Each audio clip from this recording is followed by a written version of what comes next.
ഒരു ആവിയിൽ ഒരു 15 മിനിറ്റ് വെക്കണം കേട്ടോ. ഇഡ്ഡലി ചെമ്പിലോ സ്റ്റീമർ ഉണ്ടെങ്കിൽ അതിലോ ഏതിലാച്ച ചെയ്യാം. ഭയങ്കര സിമ്പിൾ അല്ലേ, പിന്നെ ഇത് നല്ലതുമാണ്. ഇതിൽ പ്രത്യേകിച്ച് പുഴുക്കലരി ആയതുകൊണ്ട് കുഴപ്പമില്ല. പിന്നെ നമ്മളത് അരച്ചിട്ട് പിന്നെ നമ്മൾ വേവിക്കണു, പിന്നെ രണ്ടാമത് സ്റ്റീം ചെയ്യണു. അപ്പൊ ഓൾറെഡി അതിലുള്ള സ്റ്റാർച്ചൊക്കെ പോയി കാണും. ഇനി മതി. ഇനി നമുക്കിത് തണുക്കാൻ വെക്കാം. എന്നിട്ട് നമുക്ക് അത് കോഴിക്കട്ട് ഉണ്ടാക്കാം.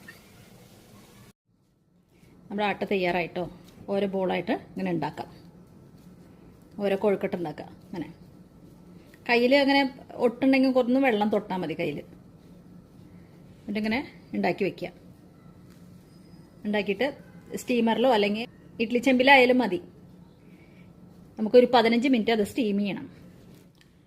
ഇത്ര കോഴിക്കട്ടയുണ്ട്, ചെറുതും വലുതായിട്ടുള്ള ഇത്ര ഫുൾ പ്ലേറ്റ് കിട്ടി. ഞങ്ങളുടെ ഇന്നത്തെ ഡിന്നറും കൂടിയാണ്.